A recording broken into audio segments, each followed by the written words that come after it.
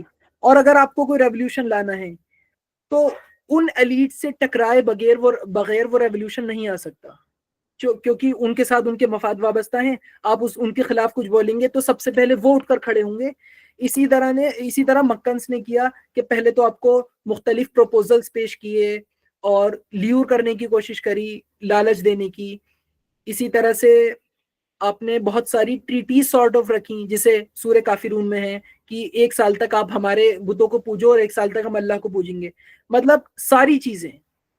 بلکہ اس سے پہلے آپ نے کیا کرا کہ آپ کو morally sort of two nap a flower in the bird, کہ مطلب یہ شروع ہونے سے پہلے ہی ختم ہو جائیں. اس لیے آپ کی تضحیق کری، آپ کو مذاق اڑایا کہ یہ تو معاذ اللہ پاگل ہیں اور جادوگر ہیں، تاکہ آپ کی ول پاور جو ہے وہ ختم ہو جائے. لیکن آبویسلی ایک نبی کی ول پاور، اور وہ بھی نبی آخر الزماں کی ول پاور، اس کا تو کچھ بال بھی باقی نہیں کیا جا سکتا.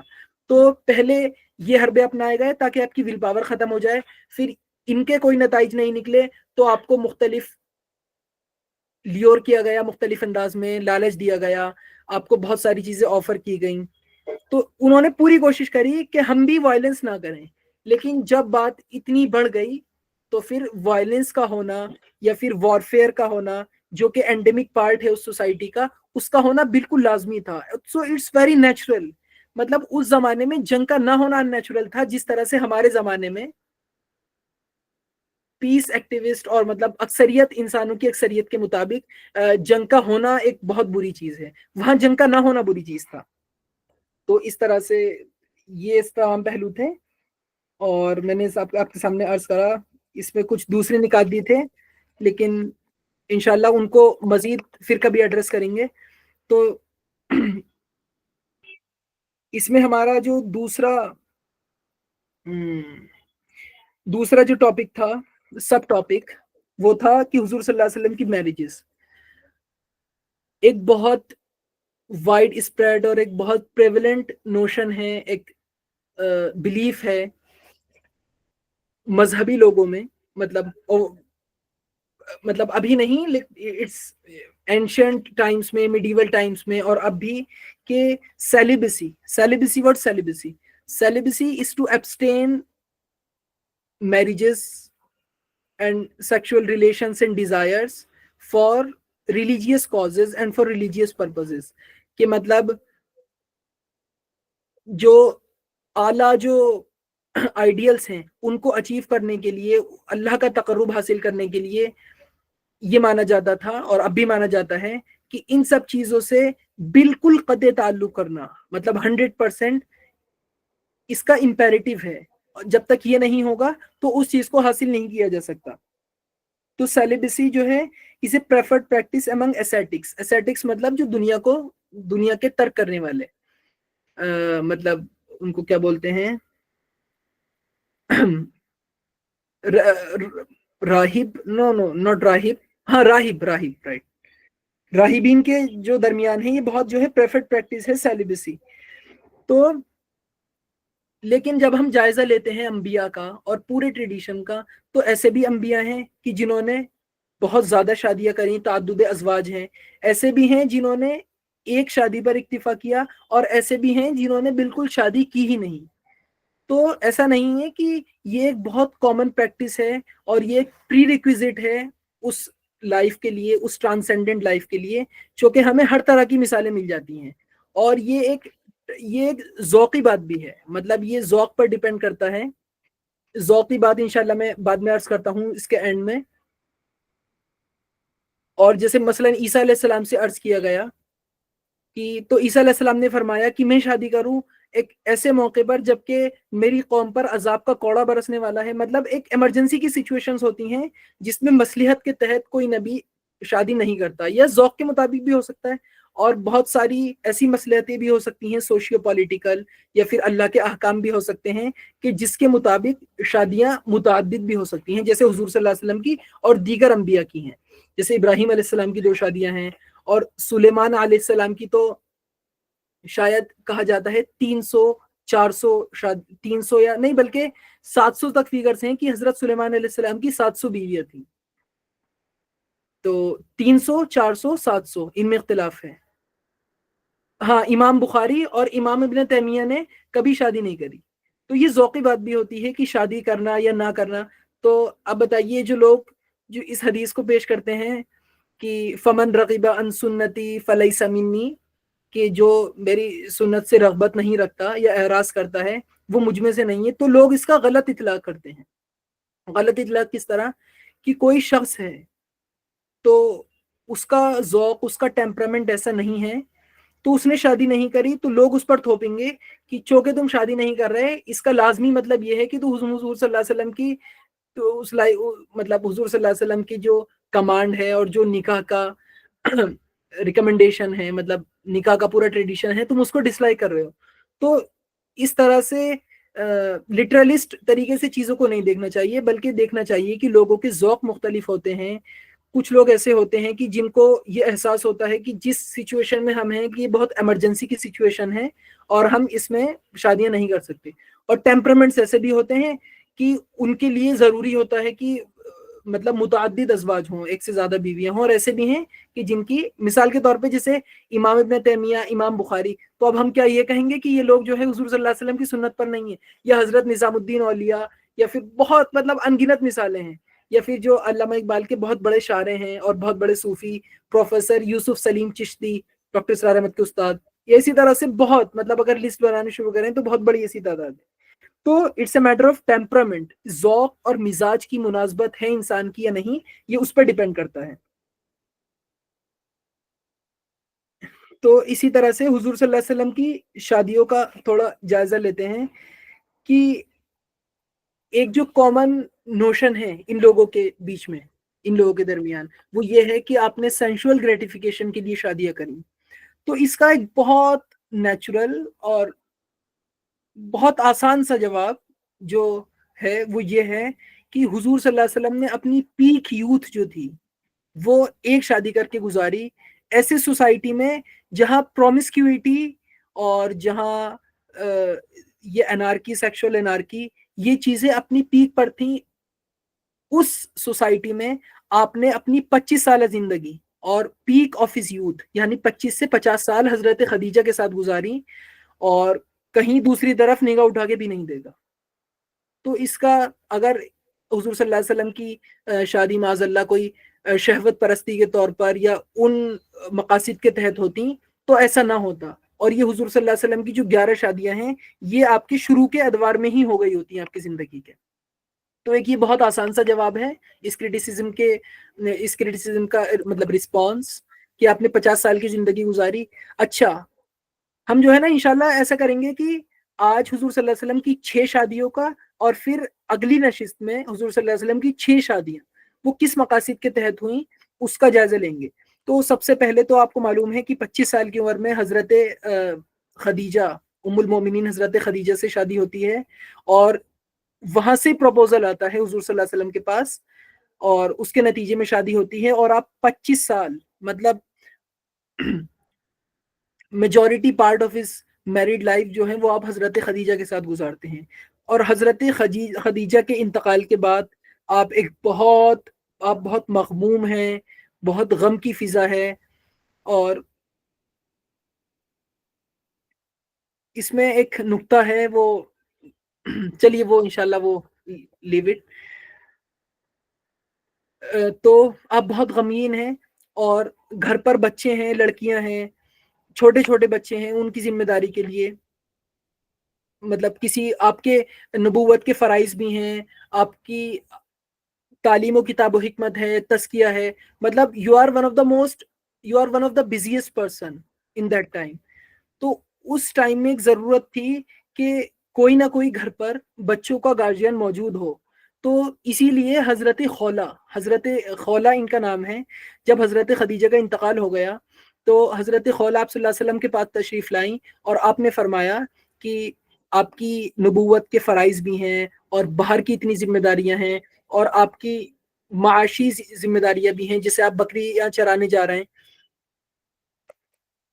تو بہت ضروری ہے کہ آپ شادی کریں، تاکہ یہ گھر پہ جو چھوٹے چھوٹے بیچارے یتیم بچے ہیں ان کی بھی دیکھ ریکھ کے لیے کوئی گھر پر موجود ہو ہمہ وقت. تو حضور صلی اللہ علیہ وسلم نے ان سے عرض کرا کہ کیا کوئی آپشنز موجود ہیں، جو کہ ایک نیچرل سا سوال ہے. تو انہوں نے کہا ہاں، سیبہ بھی ہیں اور باکرہ بھی ہیں، مطلب ایسی عورتیں بھی ہیں جو ایکس میریڈ ہیں، اور یو نو کواری لڑکیاں بھی موجود ہیں. تو آپ نے جو حضور صلی اللہ علیہ وسلم کے سامنے دو نام پیش کرے، وہ حضرت عائشہ کا اور حضرت سودا کا. کہ حضرت سودا کے اس ٹائم میں 6 بچے تھے، اور آپ کے جو پتی تھے وہ گزر چکے تھے، اور 6 بچے تھے، آپ بیوہ تھیں. اور حضرت عائشہ کا آپ کو معلوم ہے. تو انہوں نے دو نام پیش کرے. تو حضور صلی اللہ علیہ وسلم نے کہا ٹھیک ہے، اگر آپ بہتر سمجھیں تو آپ ان تک پروپوزل لے جائیں. اور تو حضرت خولہ جو ہیں وہ دونوں جگہ پروپوزل لے گئیں، اور دونوں جگہ سے ہاں ہو گئی. تو ایسے سینیریو میں جب آپ حضور صلی اللہ علیہ وسلم دونوں کو گھر پر لا سکتے تھے، حضور صلی اللہ علیہ وسلم نے اس لیے کہ حضرت سودا کی دل آزاری نہ ہو، اور ان کو ایسا نہ محسوس ہو کہ آپ کی اٹریکشن کا مرکز یا آپ کی توجہ دوسری بیوی کی طرف اپنی زیادہ ہے، اس لیے آپ صرف حضرت سودا کو اپنے گھر میں لائے. اور ہجرت کے 1 سال بعد، 2 سال بعد تک، اس پورے پیریڈ میں حضور صلی اللہ علیہ وسلم صرف حضرت سودا کے ساتھ رہے، جن کی عمر آلریڈی 50+ تھی، اور جن کے 6 بچے تھے. اس میں بہت انٹرسٹنگ قول بھی ہے.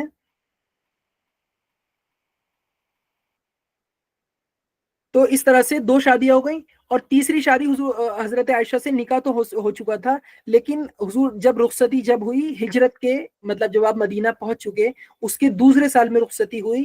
اور وہ بھی آپ نے تاکہ حضرت سودا کی دل آزاری نہ ہو، آپ سے پہلے پوچھا، آپ سے اجازت لی، جبکہ آپ کو اجازت لینے کی ضرورت نہیں تھی. لیکن مطلب یہ تو آپ کا اعلیٰ اخلاق ہے کہ آپ نے اجازت لی حضرت سودا سے کہ اسی طرح سے معاملہ ہے، اور اگر تم چاہو تو میں تمہیں آزاد کر سکتا ہوں، اور اگر تمہیں مطلب تکلیف ہوگی اس بات سے کہ میں انہیں اپنے گھر میں لے آؤں. تو آپ نے عرض کرا کہ نہیں، اب تو میرے لیے اس سے زیادہ فخر کی بات کیا ہو سکتی ہے کہ میں قیامت کے دن آپ کی بیوی بن کر اٹھوں.